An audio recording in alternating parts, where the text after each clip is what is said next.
What's going on, guys? We are coming at you today with a classic keto waffle. This is one you're gonna wanna have in your repertoire for the weekends. We like to make this. Not to be confused though with protein waffles. We also have a recipe for protein waffles. This one is gonna use coconut flour, almond flour. If you want one that's lower carb, uses protein powder, a flavored protein powder, I will link that one down below. All the recipes though, ketoconnect.net. So to begin with this one, we got a wet ingredients bowl and a dry ingredients bowl. You don't need to do this. We're just gonna do it because our ingredients are not all up to room temperature. The butter and the cream cheese, we're gonna kind of melt down in the microwave to begin with. So we're gonna be using 2 tablespoons of butter, and then we're gonna do just 1 ounce, 2 tablespoons, I'm gonna eyeball that, of cream cheese.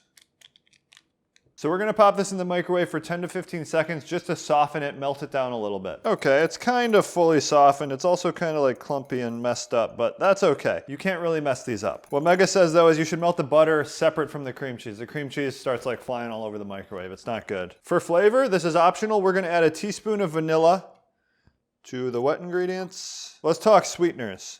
We are gonna be using, and this is what makes it taste best, is a granular sweetener, erythritol. My preference though is to use stevia. That is a liquid sweetener, more concentrated. That can be added directly to the wet ingredients, but we're gonna save this and we're gonna add this to the dry ingredients. That's erythritol. And if you want a guide to sweeteners, ketoconnect.net. Basically anything you want for keto, nutrition, all that type of stuff, it's on ketoconnect.net, our website. To the butter and the cream cheese, we're gonna add 2 eggs.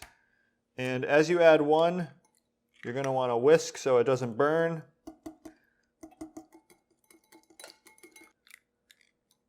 Okay, wet ingredients are looking good. Now let's get going on the dry. Mostly is gonna be almond flour, 3/4 of a cup for these waffles. And this will make like a few big waffles. That's about 3/4 of a cup. Then a tablespoon of coconut flour. You can get by without this. You might just need a little bit extra almond flour. The coconut flour is really what absorbs the liquid though and brings the dough together. We're gonna add our 2 tablespoons of erythritol. We're gonna do a teaspoon of baking powder, very important for waffles because they do rise a little bit. You could also make these as pancakes pretty easily. And then this is an ingredient you might be unfamiliar with. It is called Xanthan Gum. It's kind of optional, but it helps with the batter and the dough just coming together.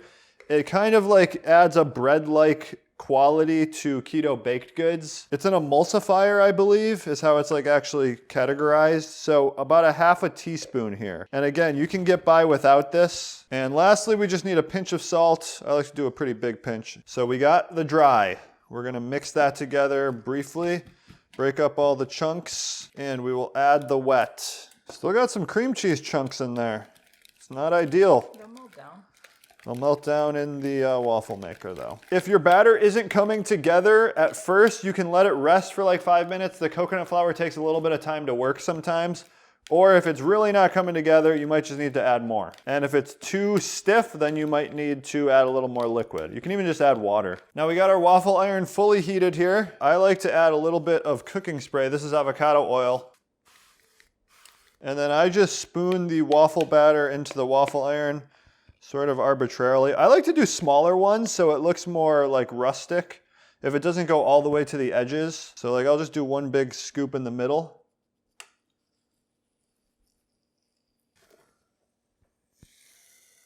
And then a pro tip is when it stops steaming, that's a pretty good indicator that the waffle is done.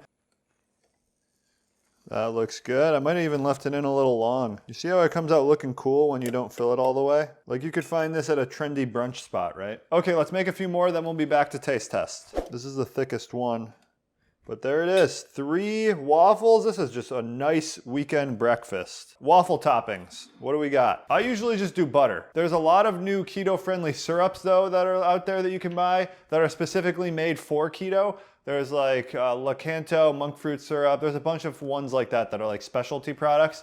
If you go to the grocery store, there's gonna be sugar-free maple syrups on the maple syrup aisle. Those are decent. They use like a bunch of terrible ingredients, caramel color, all that type of stuff. Not great, but if you're at the grocery store, those are a pretty good alternative. Probably the one Mega uses and buys the most is Walden Farms, AKA Chemical Farms. But it's basically a 0-calorie pancake syrup. Most of their stuff is not very good, but the pancake syrup is actually surprisingly decent. So that's an option too. But I like just using like some nuts on top, butter, stuff like that. But overall, you know, really simple, classic waffle recipe here. Nice and soft too. That's the xanthan gum. Let's give it a taste. Yeah, subtle sweetness, not too much sweetness. Delicious, actually. You could add more sweetener. I would probably add more stevia. Some cinnamon could be good in the batter too. Yeah, you could do some kind of low carb chocolate chip. But yeah, this is like a really good classic staple recipe for the weekend. It's better than pancakes. It's better than pretty much all the pancake recipes out there. Plus, it's easier. You don't got to worry about flipping it and stuff. The waffle iron does it all for you. Definitely though, ketoconnect.net, you're going to want to check out all of our other breakfast recipes. We have diner style pancakes. That's a really good one. We got a bunch of like breakfast frittatas and casseroles and stuff. That's what we usually make. Those are really good. Check those out. Definitely something to try this weekend. Thanks for watching.